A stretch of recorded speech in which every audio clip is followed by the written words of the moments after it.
नंद कोटि वैष्णववृंद की, नाम आचार्य श्री हरिदास ठाकुर की। प्रेम से कहिए श्री कृष्ण चैतन्य प्रभु नित्यानंद श्री अद्वैत गदाधर श्रीवासादि गौर भक्तजन की। श्री श्री राधा कृष्ण गो गोपिका श्याम कुंड राधा कुंड गिरि गोवर्धन की। गंगा माई यमुना माई की, मथुरा वृंदावन धाम की, गौतम मायापुर धाम की, पुरुषोत्तम श्री जगन्नाथपुरी धाम की, वृंदे तुलसी महारानी की।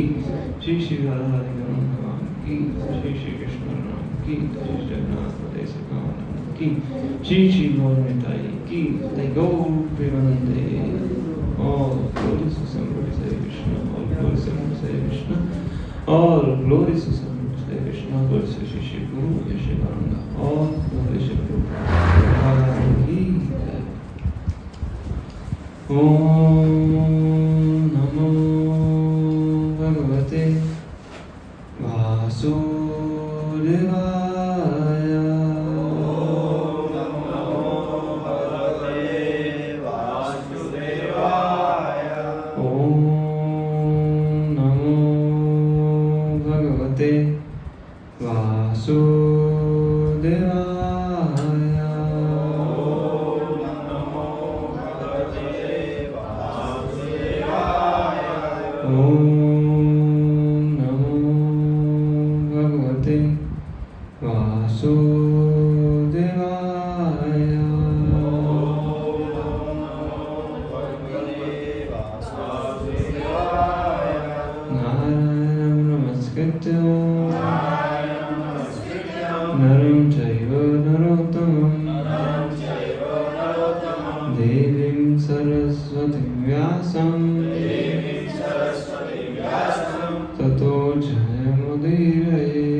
Mandasya mandapragyasya vayo mandayushasya nidrya hiyate nattam divacha virtha karmabhi. Mandasya mandapragyasya vayo mandayushasya निद्रया ह्रियते नक्तं दीवा च व्यर्थकर्मभिः मन्दस्य मन्दप्रज्ञस्य वयो मन्दायुषश्च वै निद्रया ह्रियते नक्तं दीवा च व्यर्थकर्मभिः मन्दस्य मन्दप्रज्ञस्य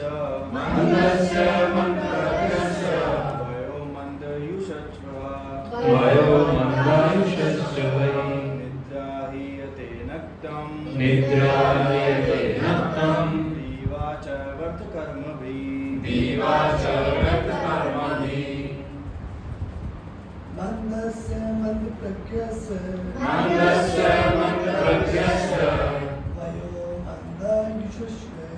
वयो मन्दायुषश्च वै निद्रा हीयते नक्तं दीवा च व्यर्थकर्मभिः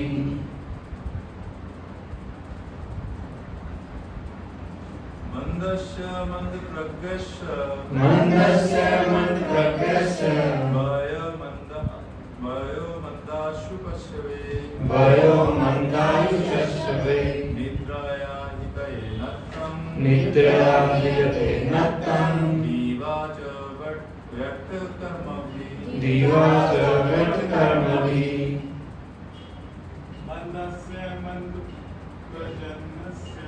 मन्दस्य मन्दप्रज्ञस्य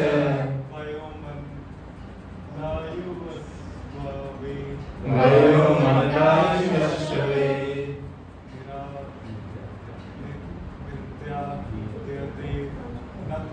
निद्रा हीयते नक्तं दीवा च व्यर्थकर्मभिः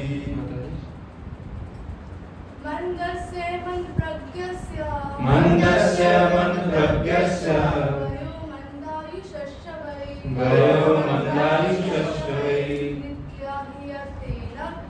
निद्रा हीयते नक्तं दीवा च व्यर्थकर्मभिः मन्दस्य मन्दप्रज्ञस्य वयो मन्दायुषश्च वै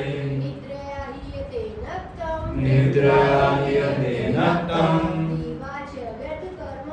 दीवा च व्यर्थकर्मभिः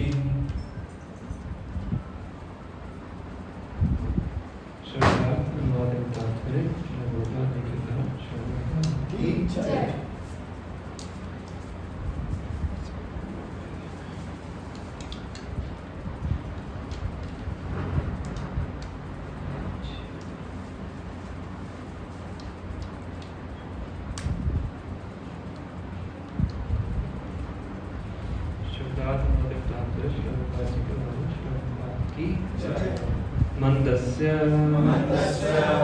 आसिका मंद प्रज्ञस्य बुद्धि का व्यय आयु मन लघु आयुषः आयु का च तथा ठीक ठीक निद्रया सोने में ह्रियते बीत जाती है नक्तम रात्रि दीवा दिन च भी व्यर्थ बेकार कर्म भी कार्यों में। अनुवाद में पीछे बढ़ाइए।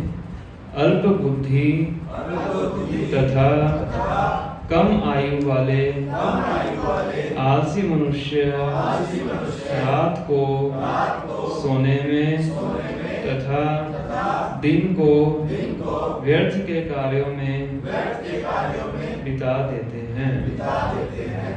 तात्पर्य ध्यान से सुनिए। अल्पज्ञ लोग मनुष्य जीवन के वास्तविक महत्व को नहीं जानते।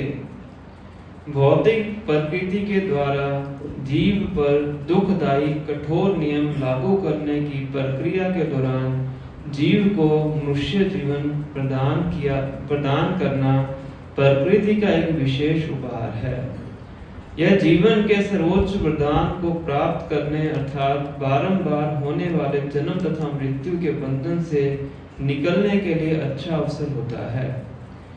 बुद्धिमान लोग बंधन से निकलने के लिए कठिन प्रयत्न द्वारा इस महत्वपूर्ण उपहार की रक्षा करते हैं, लेकिन अल्पज्ञ लोग आलसी होते हैं और इस उपहार स्वरूप मानव शरीर को भव बंधन से मोक्ष पाने के लिए प्रयोग करने में असमर्थ रहते हैं। वे तो तथाकथित आर्थिक विकास में अधिक रुचि दिखाते हैं और क्षणिक शरीर के इंद्रिय भोग हेतु ही जीवन भर कठिन श्रम करते रहते हैं। प्रकृति ने इंद्रिय भोग की अनुमति तो पशुओं को भी दे रखी है और इस तरह मनुष्य को भी अपने पूर्व जन्म या इस जन्म के अनुसार कुछ ना कुछ इंद्रिय भोग तो दिया ही गया है, लेकिन मनुष्य को इतना अवश्य समझना चाहिए कि इंद्रिय भोग इस मनुष्य जीवन का चरम लक्ष्य नहीं है। यहाँ कहा गया है कि दिन में मनुष्य व्यर्थ ही कार्य करता है क्योंकि एकमात्र लक्ष्य इंद्रिय भोग रहता है। हम विशेष करके बड़े बड़े शहरों में तथा औद्योगिक नगरों में देख सकते हैं कि किस तरह मनुष्य व्यर्थ के कार्यों में लगा रहता है। मानवीय शक्ति से तरह तरह की वस्तुएं निर्मित की जाती हैं, किंतु वे सब इंद्रिय भोग के लिए ही होती हैं, भव बंधन से छूटने के लिए नहीं। दिन भर कठिन श्रम करने के बाद थका हारा मनुष्य रात में या तो सो जाता है या संभोग करता है। अल्पज्ञों के लिए भौतिकतावादी सभ्य जीवन का यही कार्यक्रम होता है। अतएव यहाँ पर उन्हें आलसी, अभागे तथा अल्प आयु वाले कहे गए हैं। ओम अज्ञानतिमिरन्धस्य ज्ञानाञ्जनशलाकया चक्षुरुन्मीलितं येन तस्मै श्रीगुरुवे नमः। श्रीचैतन्यमनोभीष्टं स्थापितं येन भूतले स्वयं रूपा कदा मह्यं ददाति स्वपदान्तिकं। वन्देऽहं श्रीगुरुं श्रीयुतापरकमलं श्रीगुरुं वैष्णवांश्च श्रीरूपं साग्रजातं सैकं रघुनाथान्वितं तं सजीवं साद्वैतं सावधूतं परिजनसहितं कृष्णचैतन्यदेवं श्रीराधा कृष्णपादान् सहगण ललिता श्रीविशाखान्वितांश्च। हे कृष्णा करुणा सिन्धु दीनबन्धु जगत्पते गोपेश गोपिकान्ता राधाकान्ता नमस्तुते।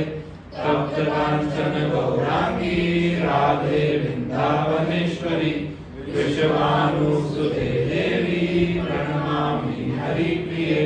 वाञ्छाकल्पतरुभ्यश्च कृपा सिन्धुभ्येव च पतितानां पावनेभ्यो वैष्णवेभ्यो नमो नमः। जय श्री कृष्ण चैतन्य प्रभु नित्यानंद श्री अद्वैत गदाधर श्रीवासादि गौर भक्तवृंद। हरे कृष्णा कृष्णा कृष्णा हरे हरे, हरे राम राम राम हरे हरे।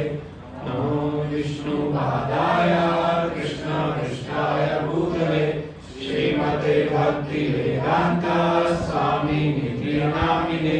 नमस्ते सरस्वती देवे गौरवाणी प्रचारिणे निर्विशेषा शून्यवादी पाश्चात्य देशतारिणे।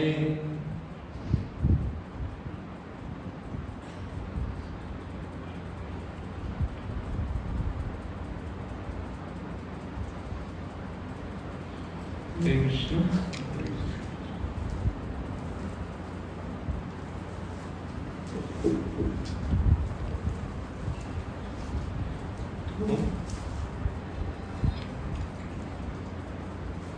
फिर वेदना की मोबाइल फोन क्लास में भी डिस्टर्बेंस ना हो।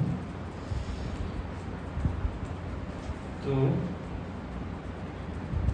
श्लोक नंबर 5 से 9 तक पढ़ना है, फिर बात पढ़ लेते हैं। तो इस अध्याय में सुत गोस्वामी परीक्षित महाराज का वर्णन करना शुरू करते हैं।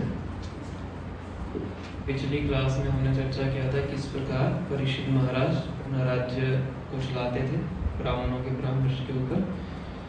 फिर आगे सुत गोस्वामी बताते हैं कि किस प्रकार एक बार ऐसा होता है कि परीक्षित महाराज अपने भ्रमण के लिए निकले होते हैं, तो रास्ते में उनको एक बहुत विचित्र दृश्य दिखाई पड़ता है कि एक काले रंग के व्यक्ति थे, शूद्र थे। उन्होंने वस्त्र पहने हुए थे राजा के, और क्या कर रहे थे वो? गाय और बुल को मार रहे थे ना। बुल को क्या बोलते हैं? बैल। बैल। गाय और बैल को वो मार रहे थे। तो परीक्षित महाराज तुरंत अपने रथ से नीचे उतरते हैं और उसको दंड देने के लिए अपनी तलवार निकाल लेते हैं। क्यों दंड देना चाहते थे? पहली बात तो इम्पोस्टर था। इम्पोस्टर समझते हैं?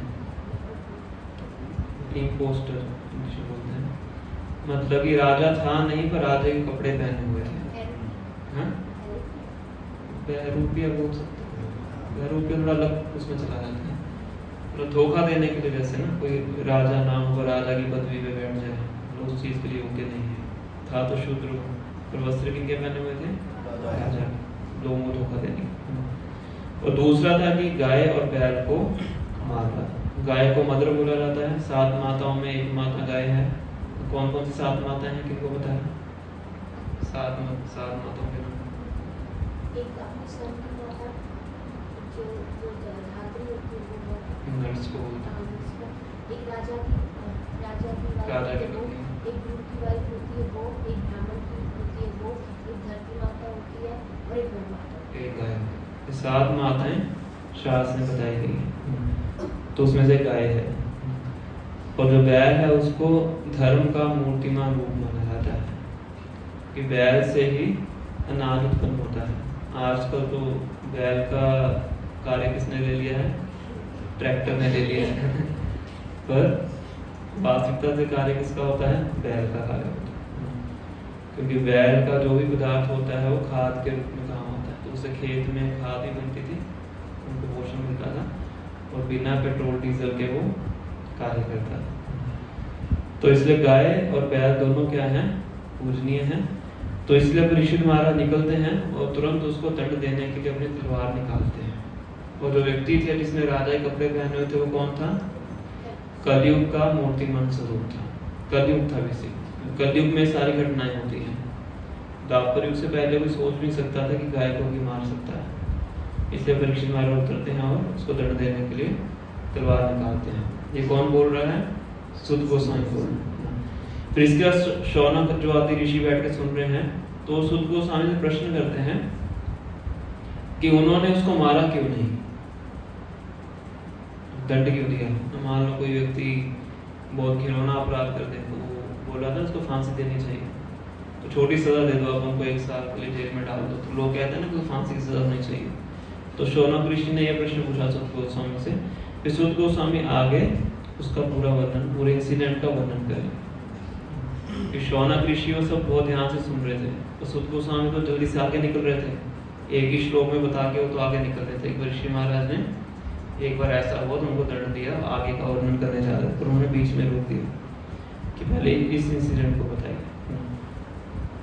तो श्लोक नंबर 5 में शौनक ऋषि बोलना शुरू करते हैं, तो उसको पढ़ेंगे। 5 से लेके 8 तक 9 तक पढ़ चुके हैं। शौनक ऋषि ने पूछा, महाराज परीक्षित ने उसे केवल दंड क्यों दिया, जबकि वह शूद्रों में अधम था। मतलब शूद्रों में भी सबसे नीचे था। शूद्र भी गाय को मारते नहीं थे। शूद्र की भी क्वालिफिकेशंस हैं, वो भगवद गीता में भगवान वर्णन करते हैं। जबकि वह शूद्रों में भी अधम था। उसने राजा का वेश बना रखा था तथा गाय पर पाद प्रहार किया था। टांगों के ऊपर। ये सब घटनाएं यदि भगवान कृष्ण की कथा से संबंधित हों तो कृपया इसका वर्णन करें। इसका हम चर्चा करेंगे बाद में। श्लोक क्रमांक 6। भगवान के भक्त भगवान के चरण कमलों से प्राप्त मधु के चाटने के आदि हैं। उन कथा प्रसंगों से क्या लाभ जो मनुष्य के बहुमूल्य जीवन को व्यर्थ नष्ट करें।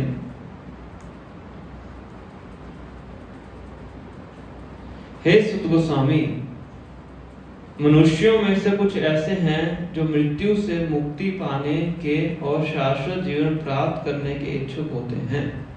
वे मृत्यु के नियंत्रक यमराज को बुलाकर वध किए जाने की प्रक्रिया से बच जाते हैं। श्लोक क्रमांक 8। जब तक सबों के मृत्यु के कारण यमराज यहाँ पर उपस्थित हैं, तब तक किसी की मृत्यु नहीं होगी।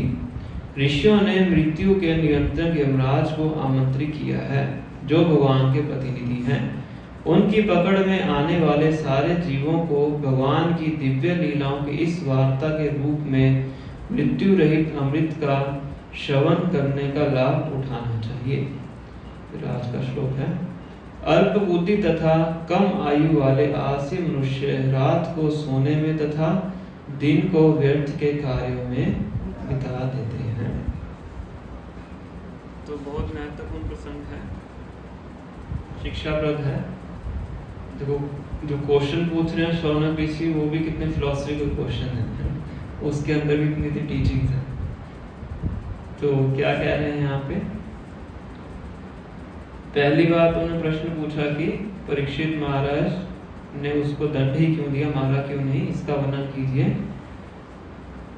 पर वर्णन करने के साथ एक उनको कंडीशन भी देते हैं। कौन बताएंगे किसने ध्यान से सुना है? आप आगे आ सकते हैं, हो जाए पीछे दरवाजा लगने का करना, ये जगह खाली है।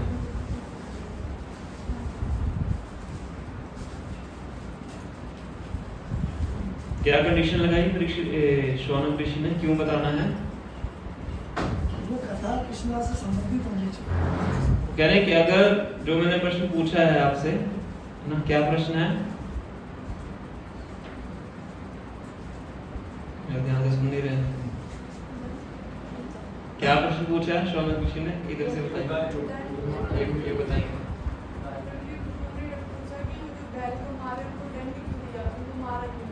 ये प्रश्न पूछा। तो अगर इसका उत्तर भगवान श्री कृष्ण की लीलाओं से संबंधित है तो बताइए, अदरवाइज मत बताइए। समझ रहे क्या सुनना चाहते हैं हम? वो न्यूज नहीं सुनना चाहते कि हमें कहानियां नहीं सुननी है, हमें न्यूज नहीं सुननी है। अगर तो इसका कुछ संबंध भगवान कृष्ण से है तो बताइए, अदरवाइज आगे बढ़िए। और महाभारत है, महाभारत में क्या वर्णन किया गया है? क्या है महाभारत में? महाभारत में घर की पॉलिटिक्स है और गीता गीता तो बीच में राजपाट राज्य का है, राज्य का वर्णन आता है, शासन का वर्णन आता है। तो ये कथाएं तो क्या है? नॉर्मल कहानी है, पर इसका संबंध किससे है? भगवान कृष्ण से है। पांडव भगवान के भक्त हैं, कुंती महारानी भगवान की भक्त हैं, द्रौपदी भगवान के भक्त हैं, और भी जो अन्य व्यास देव का वर्णन आता है। तो क्योंकि उसमें सब संबंध किससे है? भगवान श्री कृष्ण से है, इसलिए व्यास देव ने उसको लिखा है। अद्वैत व्यास देव क्यों लिखे? ऐसे ही हो सकता है महाभारत से भी रोचक कुछ इतिहास हो, बहुत सी घटनाएं होती हैं राज्यों के ऊपर, पर ये महाभारत को क्यों लिखा है? क्योंकि इससे संबंधित है, भगवान कृष्ण से संबंधित है। और लोगों की साधारणतया रुचि किसको सुनने में रहती है? इन्हीं चीजों को सुनने में रहती है। तो इसलिए व्यास देव ने महाभारत को लिखा। किन के लिए लिखा है? स्त्री, वैश्य, द्विज बंधु नाम खास करके, क्योंकि 3 श्रेणी के लोग हैं जिनको कहानियां सुनना अच्छा लगता है। द्विज बंधु मतलब जो कि ब्राह्मणों के परिवार में है पर ब्राह्मण के गुण नहीं है। खास व्यास देव ने इनके लिए महाभारत को लिखा है। और इसके बीच में किसको रखा है? भगवत गीता। कि महाभारत सुनेंगे तो साथ साथ क्या सुनना पड़ेगा? भगवत गीता। फिलॉसफी को भी बीच में रखा है ना, कि महाभारत सुनते सुनते ही जब भगवत गीता सुनेंगे तो भगवान का भक्त बनने का उनका चांस है। जो आचार्य होते हैं वो बहुत ही एक्सपर्ट होते हैं भक्ति देने के लिए। जो छोटा बच्चा है दवाई नहीं लेना चाहता तो माता क्या करती है? बर्फी के अंदर दवाई डाल के उसके मुंह में डाल, उसको लगता है कि बर्फी खा रहा हूँ, पर साथ साथ में क्या चला जाता है उसके अंदर? दवाई चली जाती है। तो आचार्य इस प्रकार से कार्य करते हैं। तो इसलिए शौनक ऋषि बोलते हैं कि अगर इन घटनाओं का संबंध भगवान श्री कृष्ण से है तो हमें बताइए ना। तो इससे भी हमें शिक्षा लेनी चाहिए। क्या शिक्षा है इसके अंदर? जिसमें चर्चा कृष्ण की चर्चा भावों को नहीं ना, अगर ऐसा हम अपने ऊपर अप्लाई करेंगे तो 90% जो हम बातें करते हैं वो छोड़नी पड़ेगी, है ना? कितने परसेंट? 90%। क्योंकि अधिकांशतः हमारी जो बातें होती हैं भगवान से संबंधित नहीं होती। भक्ति में आने के बाद भी ऐसा होता है। भक्ति में आके थोड़ी सी परसेंटेज बढ़ती है, बस ज़्यादा नहीं। अधिकांशतः तो हमारी बातें किस पे रहती हैं? इधर उधर की फालतू बातों में टाइम जाता है। मोबाइल का यूजेज इतना क्यों बढ़ गया है? इतनी बातें फालतू की बातें।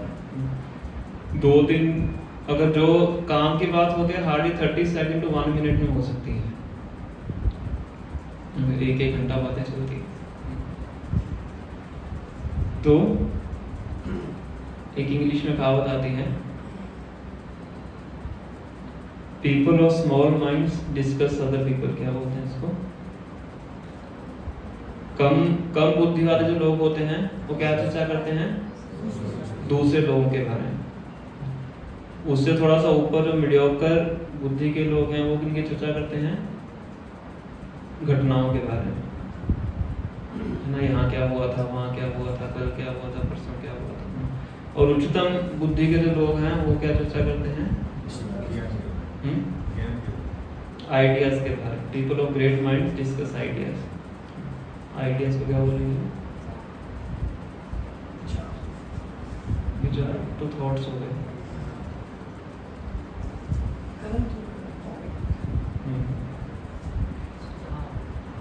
कुछ वर्ड्स हमारे ऐसे हैं इंग्लिश के, उनके हिंदी में पता ही नहीं, वो इतना यूज्ड टू हो चुके हैं उनके लिए। योजना के बारे में, ये तो इंग्लिश की कहावत है, भक्ति से तो बाहर की है, पर उसमें भी इसके वर्णन किया गया है। कम बुद्धि के लोग क्या चर्चा करेंगे? एक सबसे कम बुद्धि के लोग क्या चर्चा करेंगे? दूसरे लोगों के बारे में, मीडियोकर घटनाओं के बारे में, और सबसे उच्च बुद्धि वाले लोग योजनाओं के बारे में। और अगर भक्ति की बात करें तो उच्चतम कोटि के जो भक्त हैं वो किनकी चर्चा करेंगे? भगवान के बारे में चर्चा करें। तो श्रीमद् भागवतम में एक बहुत सुंदर श्लोक आता है, उसको हम पढ़ेंगे।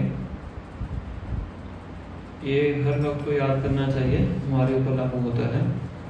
2nd canto 3rd chapter verse number 70 2-3-70 उच्चारण करते हैं इसका। किसकी आयु जो है वो नष्ट होती रहती है, किसकी आयु नष्ट नहीं होती है?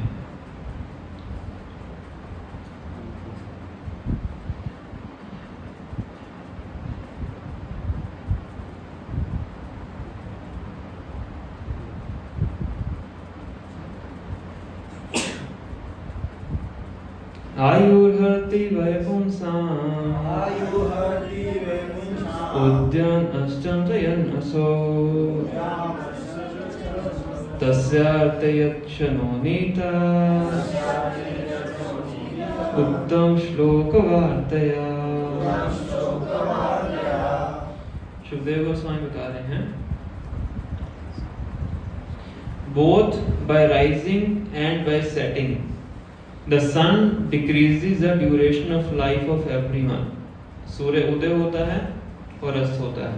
उदय और अस्त होने में सूर्य क्या कर रहा है? हर रोज हमारी आयु को कम कर रहा है। तो सूर्य है क्या कर रहा है? हर रोज हमारी आयु को कम हो रहा है। हर रोज हमारा एक एक दिन कम होता जा रहा है, क्योंकि एक्सपायरी डेट तो फिक्स है हमारी, तो नंबर ऑफ डेज हमारे फिक्स हैं। तो जितने नंबर ऑफ डेज हैं हमारे, उसमें से एक एक दिन कम होता जा रहा है। पर किसका कम नहीं होता है? Except one who utilizes a time by discussing topics of the all good personality of Godhead. उसका समय सूर्य नहीं छीन सकता है, जो अपना समय क्या कर रहा है? भगवान के बारे में चर्चा करने में उपयोग कर रहा है। समझ रहे? कृपा लिख रहे हैं यहाँ पे, time and tide wait for no man. समय किसी की प्रतीक्षा नहीं करता है। तो हर किसी का जो जीवन है वो कम होता जा रहा है, पर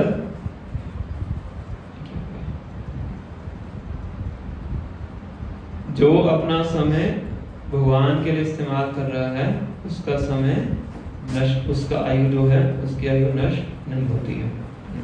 क्यों नष्ट नहीं होती है?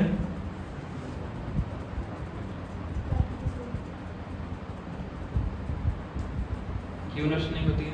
जो समय भगवान के नाम में लिया जाता है वो आपके आयु में, वो आपकी आयु में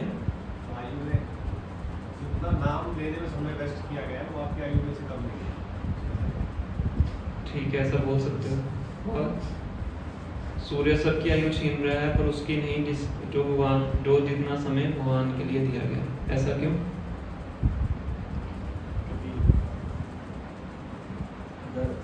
भगवान की भक्ति करके वो अगले इस जन्म में तो से मुक्त हो सकता है, अगर वो मुक्त भी नहीं हुआ तो नेक्स्ट जन्म में भी वहीं से स्टार्ट हो सकता है। क्योंकि जितना समय उसने भगवान के बारे में सुनने में दिया है, उससे वो जन्म मृत्यु के चक्कर को ही खत्म कर सकता है। समझ रहे? उसका जो आवागमन का चक्र है वो क्या हो जाएगा? खत्म हो जाएगा। और आध्यात्मिक जगत में तो समय का प्रभाव है ही नहीं।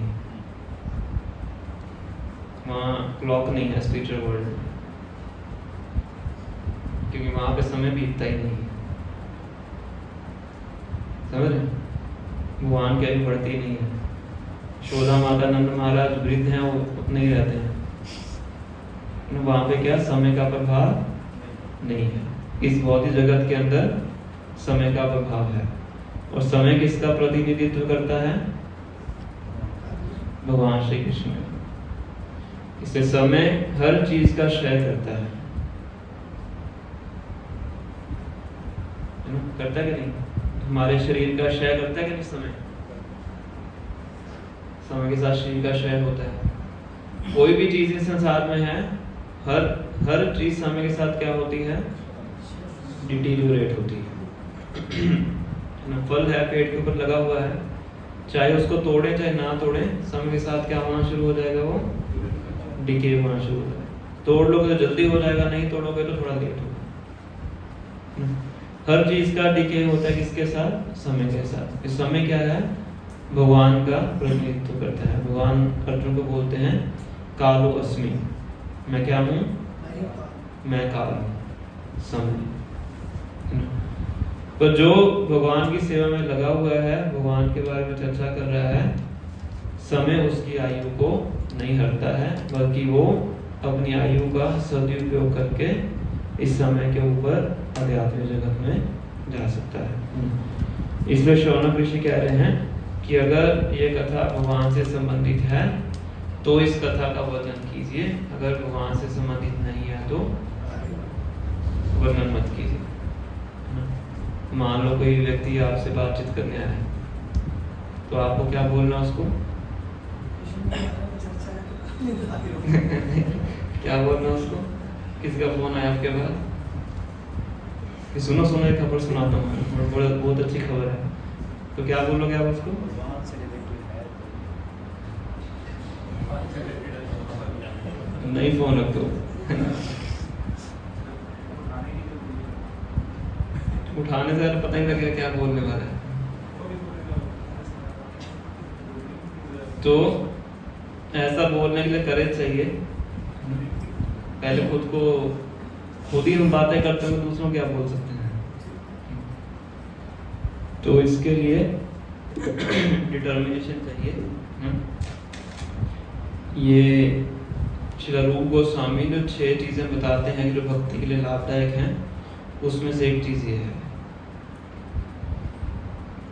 कल हम वृंदावन में जब महाराज का गौरी विषय सुन रहे थे, तो उसमें एक डिवोटी बता रहे थे कि जुहू में मंदिर के अंदर एक कुआं है, जो भी आप में से किसी ने ऑनलाइन सुना हो। तो कहते उस कुएं का हमने नाम रखा हुआ था प्रजल्पा कुआं। प्रजल्प कुआं, क्योंकि शाम को जो सभी वक्त सेवाओं से फ्री हो जाते थे, तो सब उस कुएं पे जाके बैठते थे और क्या करते थे, इधर उधर की बातें करते थे, मंदिर में क्या चल रहा है वो सब बातें। इस कुएं का क्या नाम रख दिया, प्रजल्पा कुआं, प्रज्वलित करने वाला कुआं। समझ रहे? तो पर जो गंभीर भक्त होता है वो ऐसे कुएं में नहीं जाता है, वो टेम्पल में बैठ के जप करता है। तो ये बहुत अच्छी सीख है जो हम शौनक ऋषि के यहाँ से हम सीख सकते हैं। प्रभुपाद तात्पर्य में लिख रहे हैं, Our duration of life is not very long. हमारी जीवन की अवधि क्या नहीं है, ज्यादा लंबी नहीं है। And there is no certainty of when we shall be ordered to leave everything for the next day. और इसकी कोई गारंटी नहीं है कि कब हमें बुलावा आ जाए कि सब कुछ छोड़ के जाना पड़े, है ना। घटना हुई ना पहलगाम में, तुमको पता था कि वापस नहीं आएंगे, है ना। तो कुछ नहीं पता है कब सब कुछ छोड़ के जाना पड़े। Thus, it is our duty to see that not a moment of our life is wasted in topics which are not related to Lord Krishna. तो ये हमारा कर्तव्य बनता है ये देखना कि एक क्षण भी हमारे जीवन का ऐसे विषयों में व्यर्थ ना जाए जो विषय भगवान श्री कृष्ण से संबंधित नहीं है। क्योंकि कोई गारंटी नहीं है कि दोबारा आपको समय मिलेगा भगवान के बारे में चर्चा करने का या नहीं मिलेगा। समझ कि नहीं? तो छोटे थे हमारे पिताजी बोला करते थे कि एग्जाम्स के लिए इतनी तैयारी करो कि एग्जाम में बैठ के आपको ये क्या कहेंगे, रिग्रेट को क्या बोलते हैं, पछतावा ना हो कि मैं इससे ज्यादा पढ़ सकता था। समझ रहे? कितना पढ़ना चाहिए ताकि एग्जाम के टाइम पे आपको पछतावा ना हो कि मैं ये भी पढ़ सकता था। तो जीवन में इतनी भक्ति करनी चाहिए ताकि मृत्यु शैया पे बैठ के आपको ये पछतावा ना हो कि इससे ज्यादा भी मैं कर सकता था, है ना। ये हमारे गुरु महाराज बोलते थे। तो इस तरह से ये सेम चीज यहाँ प्रभुपाद तात्पर्य में लिख रहे हैं कि हमारे जीवन का एक क्षण भी वेस्ट नहीं होना चाहिए ऐसे विषयों में जो कि भगवान श्री कृष्ण से संबंधित ना हो। Any topic however pleasant is not worth hearing if it is devoid of its relationship to Krishna.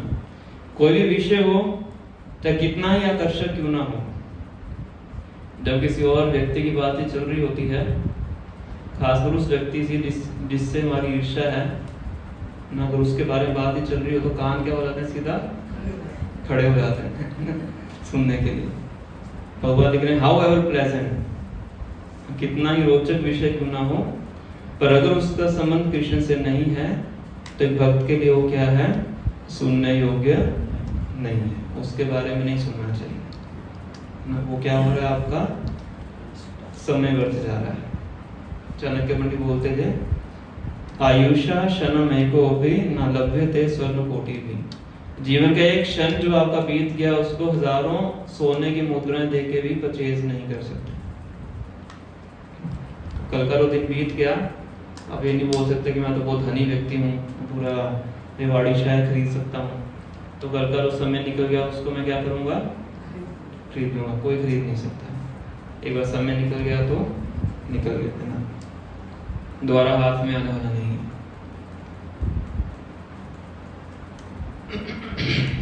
इसलिए एक वक्त को बहुत सावधान रहना चाहिए ये देखने के लिए कि हमारे समय का सदुपयोग हो रहा है कि नहीं। फिर आगे शौनक ऋषि आगे बोलते हैं, यमराज जी का वर्णन करते हैं।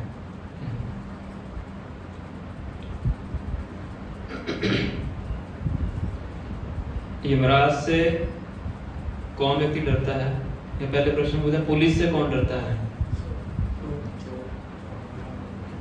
अगर मान लो आप पुलिस का सायरन बज जाए, कौन कमरे से निकल के भागेगा? गलत किया है। हाँ?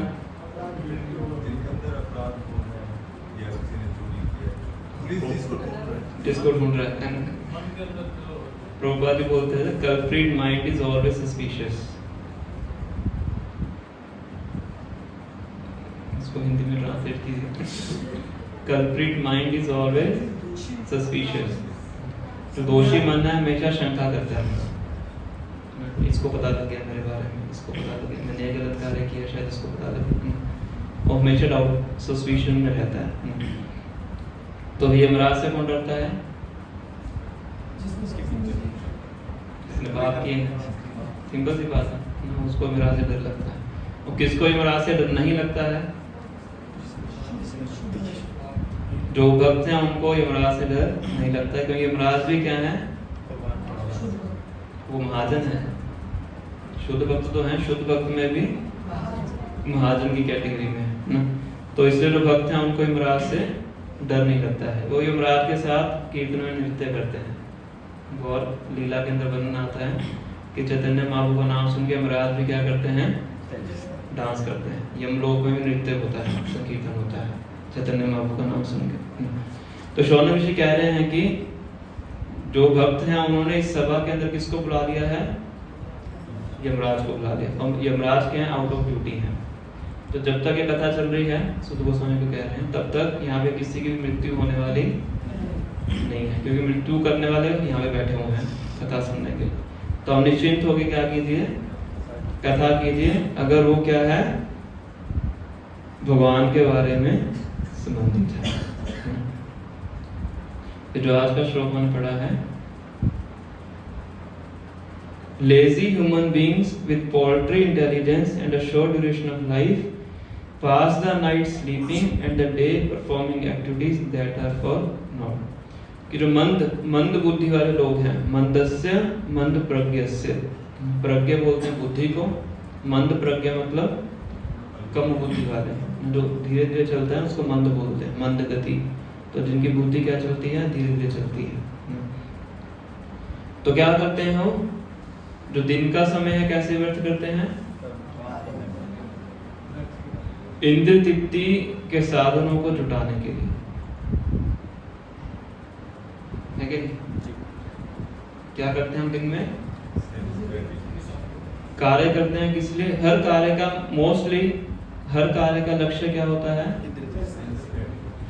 इंद्रिय तृप्ति, सेंस ग्रेटिफिकेशन, है ना। और आज निद्रया ह्रियते नक्तम दीवा च व्यर्थ कर्म भी, रात को सोने में ना। किसी व्यक्ति से पूछा कि आपकी हॉबी क्या है? कहते मेरी हॉबी है सोना। तो सो के तो कुछ पता ही लगता क्या चल रहा है। हॉबी का मतलब होता है कि आप कुछ कर रहे हैं, उसको करके आपको आनंद की प्राप्ति हो रही है। तो सोते हुए क्या आनंद की प्राप्ति हो? सोते हुए तो आप अचेतन हो जाते हैं, है ना। पर सोना क्या है? टाइम वेस्टेज है।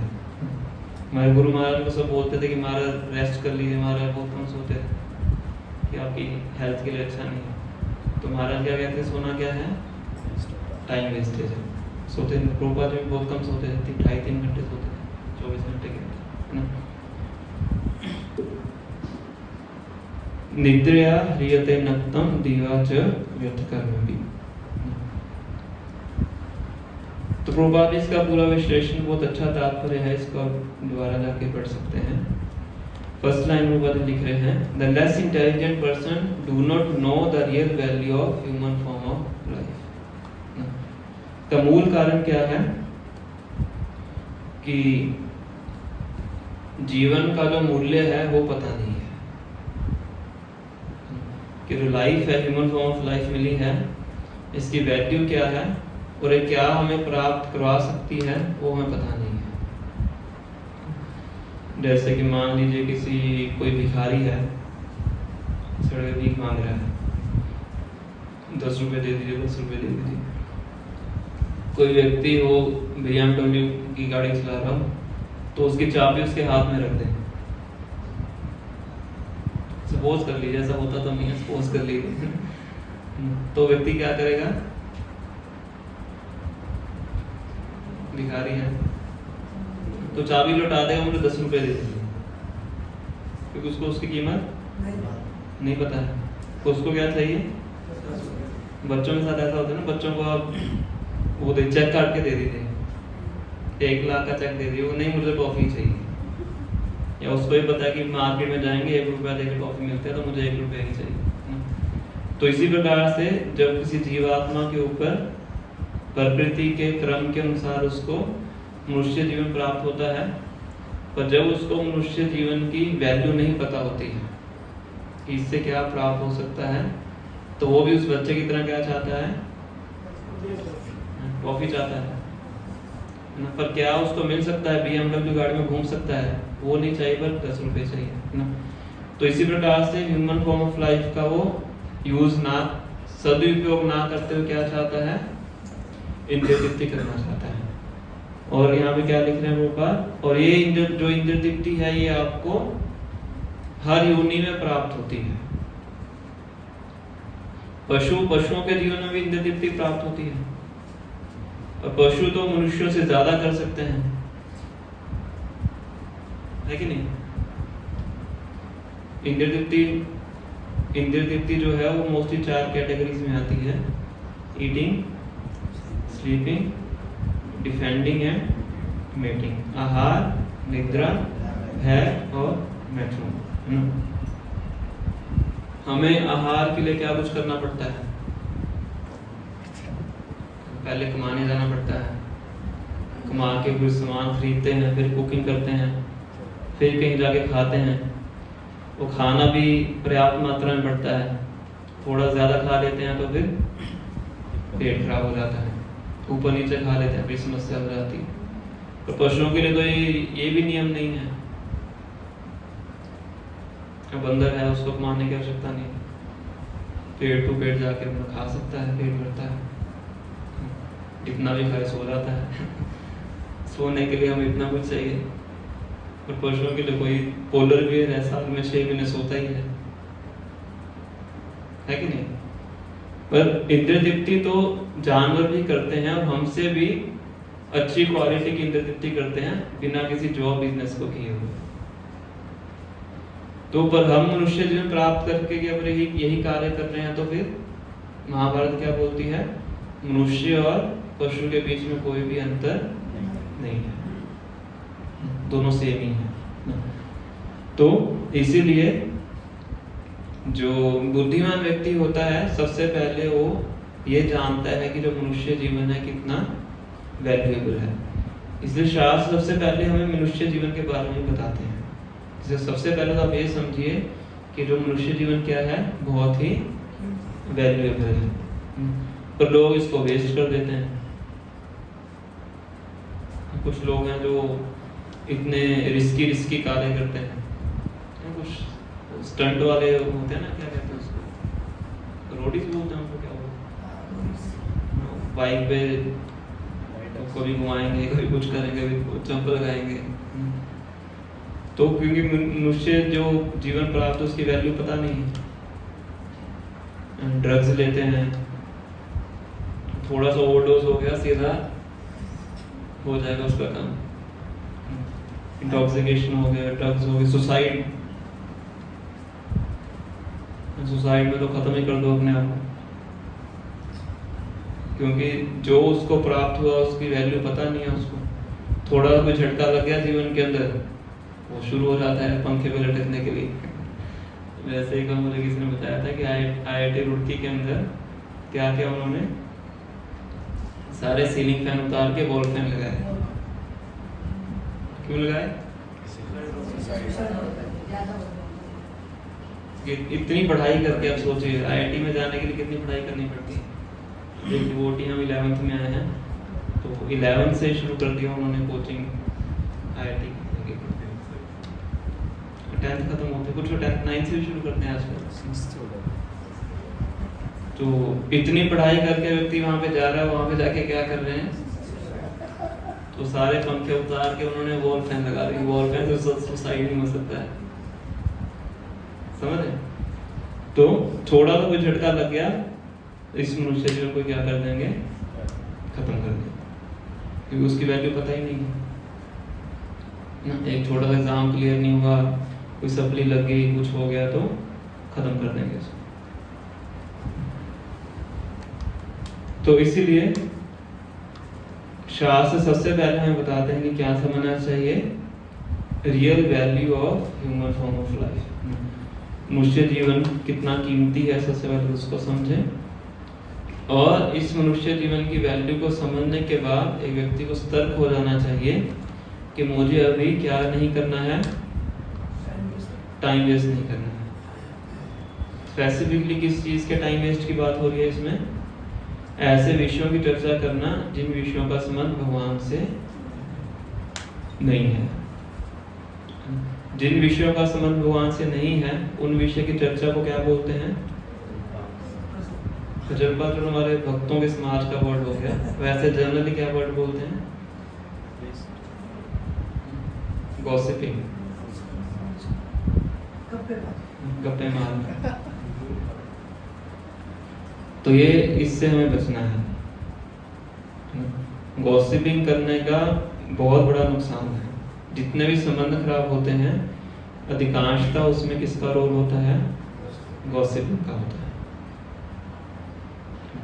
इधर उधर की बातें करना, दूसरे लोगों के बारे में बातें करना। जब आपका संबंध नहीं है तो बात करने की आवश्यकता ही नहीं है। आपका समय भी बचेगा, आपकी चेतना भी अच्छी रहेगी, आपका संबंध भी बना रहेगा। टाइम वेस्ट भी होगा, संबंध भी खराब होगा, है ना, और कुछ हाथ में लगने वाला नहीं। तो इसीलिए इससे हम अपने आप को बचाएं।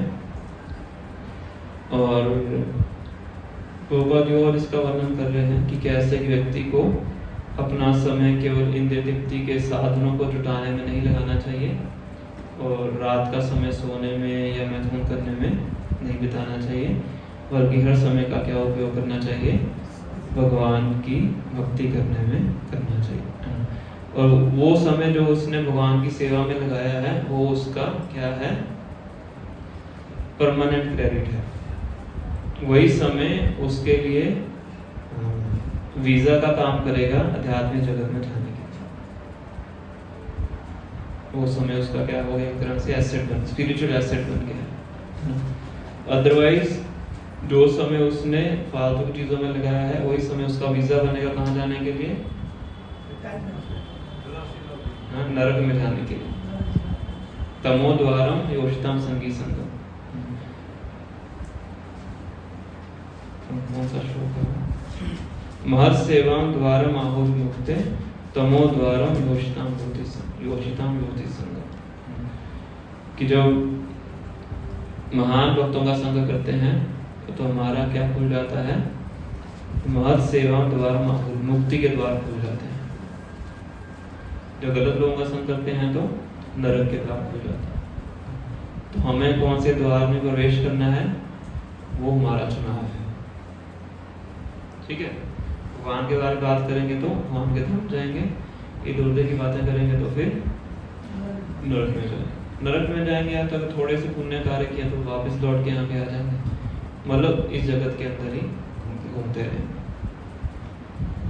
ठीक है, तो किन्हीं बात का प्रश्न है तो आप पूछ सकते हैं। जैसे उसका बताया कि सूरज उगता है जाता है तो सबका आयु कम है, तो रियलिस्टिक वे में तो चाहे भगवान के नाम ले उनकी भी आयु कम हो रहा है, मेटीरियलिस्टिक वे में, लेकिन भौतिक जगत में। पर इनका कहने का मतलब ये है कि उससे उसका मतलब परमानेंट सोल्यूशन हो जाएगा, हम लोग भगवान के नाम चला जाएगा। और इसका मतलब एक ये भी है कि जो भगवान के भक्त होते हैं उनकी जो मृत्यु बोल लीजिए वो कर्मों के अनुसार नहीं होती है, भगवान की इच्छा के अनुसार होती है। बाकी जो साधारण कोई व्यक्ति है, भक्त नहीं है, उसका जो जन्म मरण होता है उसके कर्मों के अनुसार होता है। जो भक्त होता है उसका जो मृत्यु होती है वो भगवान की इच्छा के अनुसार होती है।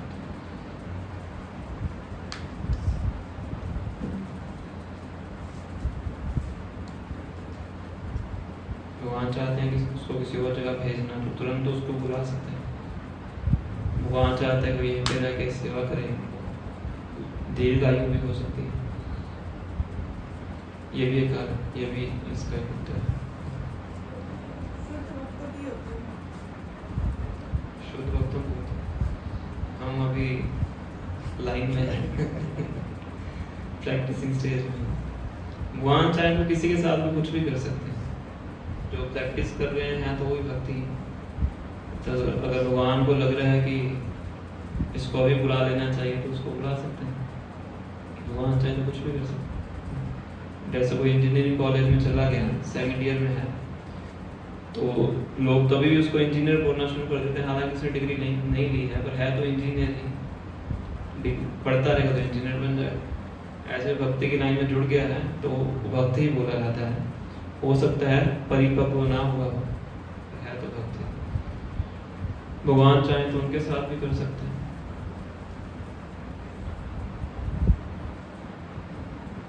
जो समय नाम जाप के अलावा हम भगवान के बारे में सुन रहे हैं, नाम रूप गुण लीला। भगवान का नाम, भगवान का रूप, भगवान के गुण, भगवान की लीला। भगवान को अप्रोच करने के बहुत से साधन हैं। जो नाम है वो सबसे मर्सीफुल साधन बताया जाता है कि भगवान में नाम में, रूप में, गुण में, लीलाओं में और भगवान में कोई भेद नहीं है, सब एक समान एब्सोल्यूट है। इन सब में से भगवान का नाम है सबसे ज्यादा मर्सीफुल बताया गया। कोई भी नाम के माध्यम से भगवान को अप्रोच कर सकता है। जैसे भागवत गीता 7 चैप्टर में क्या मुझे श्लोक तो याद नहीं, तो उसमें है कि कोई बिरला ही है जो मुझे समझ सकता है पूरे दुनिया में। लेकिन हम बड़े आसानी से बोलते हैं ये करो ये हो जाएगा, ये करो ये हो जाएगा। तो 7 चैप्टर के 3rd श्लोक में भगवान बोलते हैं, मनुष्याणां सहस्रेषु कश्चित् यत्र सिद्धे यततां विसिद्धानां कश्चित् मां वेत्ति तत्त्वतः। हजारों करोड़ों में से कोई एक है जो समझ पाता है ना। प्रभु जी का प्रश्न है कि हमें तो बोला था बहुत आसानी से समझ सकते हैं, तो अगर आप परसेंटेज निकालोगे डिवोटीज की पूरी जनसंख्या में तो हजारों करोड़ों में एक ही बैठेगा। और दूसरा इसका मतलब ये है, प्रभुपाद जी भी बताते हैं कि अगर हम भगवान कृष्ण को चैतन्य महाप्रभु के थ्रू अप्रोच करते हैं तो बहुत सरल है। डायरेक्टली भगवान श्री कृष्ण को अप्रोच करना वो बहुत कठिन है, कि भगवान कृष्ण ने तो एक कंडीशन लगाई है, सर्वधर्मान् परित्यज्य माम एकम शरणं व्रज। सभी धर्मों को छोड़ के केवल मेरी शरण में। पर चैतन्य महाप्रभु ने कोई कंडीशन नहीं लगाई। दीनहीन यतशीलो हरि नाम उदारी। कोई व्यक्ति कैसा भी हो, कैसी स्थिति में हो, तो हरि नाम के थ्रू चैतन्य महाप्रभु का आश्रय लेके वो भगवान को सीधा अप्रोच कर सकता है। इसलिए उनको बोला गया महावदान्य है।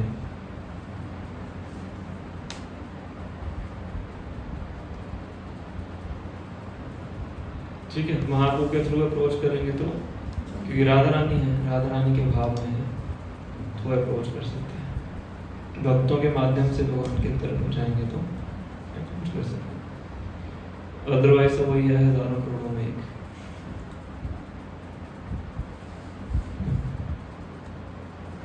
मुक्तानां विसिद्धानां नारायण परायण सुदुर्लभा प्रशांतात्मा कोटिष्वपि महामुनि। करोड़ों में कोई एक है जो भगवान के पास जा सकता है।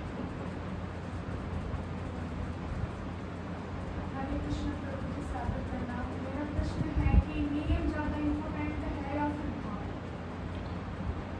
ये तो मुझे लगता नहीं आज की चर्चा के बीच में से है। जो हमने चर्चा किया है उसमें से आउट ऑफ कॉन्टेक्स्ट है, इसको बाद में चर्चा करें। उन्होंने हाथ खड़ा किया। मुझे परीक्षित महाराज की एज के बारे में नहीं बता रखा, वो किस समय है इसमें चेक करना पड़ेगा मुझे किस उनकी कितनी आयु थी जब भागवत सुनी थी उन्होंने। हाँ मतलब उस समय चेक करना इस पड़ेगा। एज में उनके बेटे का जन्म जो है उनके बेटे का नाम था, उनके बेटे तो थे ही। उस टाइम पे आयु भी तो अलग अलग होती थी ना, द्वापर युग का आयु का सिस्टम, कलयुग में 100 वर्ष होता है तब 10,000 होता है, 1,000 होता है। मेन जानने का ये है कि मिडिल एज में गए या थोड़ा सा 60-70 एज में। वृद्ध तो नहीं थे, वृद्ध होते तो फिर जन्मजय के ही पुत्र होते, मिडिल एज मिडिल में ही होंगे। बेटे उनके यंग थे इसलिए वो यज्ञ करते हैं, जन्मजय उनको राजा बना के जाते हैं। मतलब उस युग के अंदर मिडिल एज जो है 50-70 वो तो कलयुग की है, उसी हिसाब से 1000 के हिसाब से होगी, 10,000 तो 5,000 हो सकता है। तभी मुझे क्लियर नहीं इसलिए मैंने बोला चेक करना पड़ेगा। जैसे कि भागवत में कर्दम मुनि छोड़ के चले गए थे अपनी वाइफ को, देवहूति को, अपने पुत्र को कपिल के आश्रम। तो क्या ये सही है कि पुरुष को जब चाहे मतलब कि संन्यास ले सकता है और स्त्री नहीं ले सकती, उसे तो जिम्मेदारी बताई जाती है, उसे आश्रित रहना चाहिए, क्या तो पति के प्रति क्या पुत्र ये भी आउट ऑफ कॉन्टेक्स्ट है।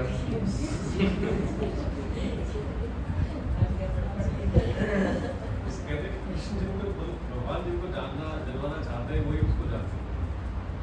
इस भाव में कैसे लेंगे, भक्ति से जान पाएंगे या वो जब चाहेंगे तभी अपना भगवान जिसको चाहते हैं कि वो उनको समझे वही भगवान को समझ सकता है। तो भक्ति में भी भगवती को प्राप्त कर लेता है, क्योंकि बहुत समय लग जाता था। फिर एग्जाम्पल दीजिए,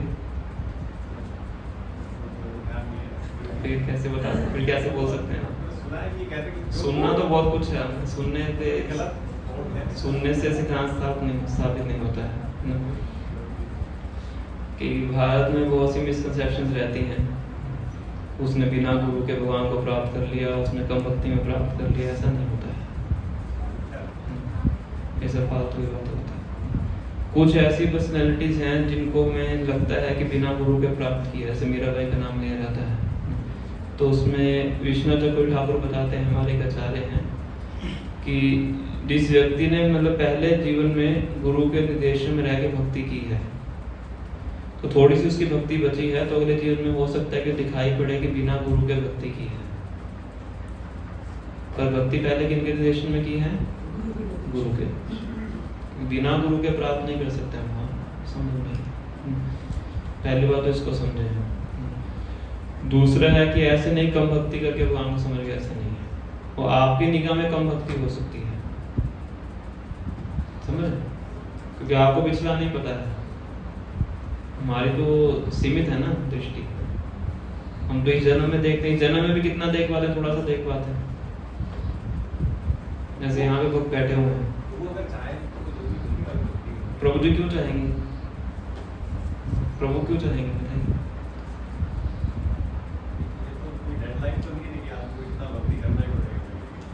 हाँ, वो सब शास्त्र में बताया गया है, सब स्टेजेस बताई गई हैं। आदो श्रद्धा तथा साधु संगत, भजन क्रिया, नर्तन विधि से निष्ठा, रुचि, आसक्ति, भाव, प्रेम, ये सब स्टेजेस भक्ति।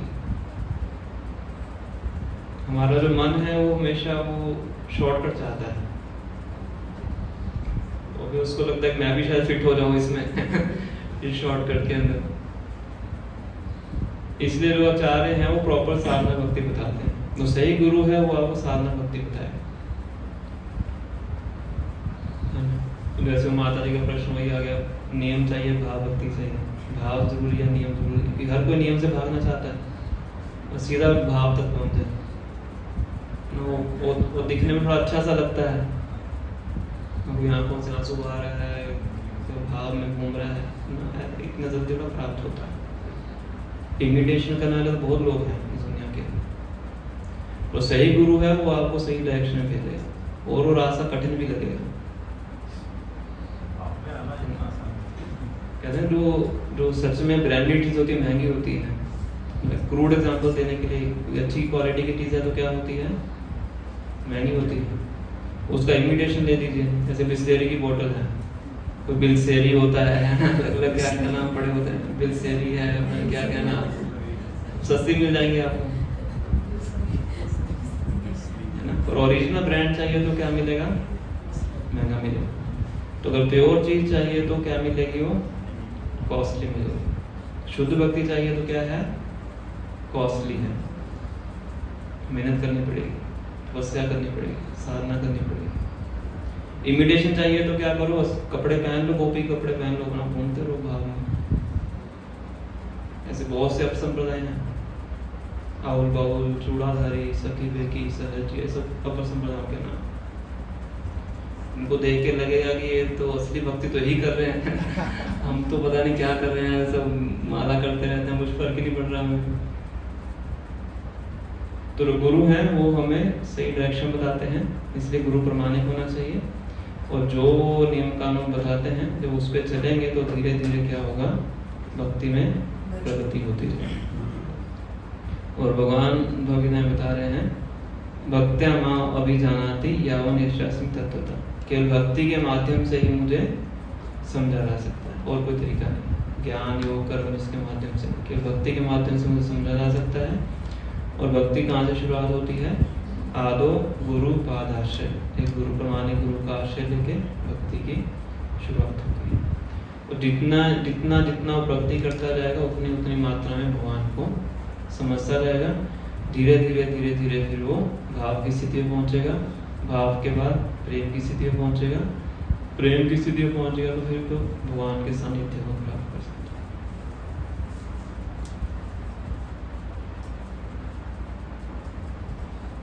ठीक है, तो फिर हम स्टॉप करते हैं। श्री श्री राधा भगवान की जय, श्री श्री कृष्ण भगवान की जय, श्री श्री गौर निताई की जय, जगत गुरु श्री प्रभुपाद की जय।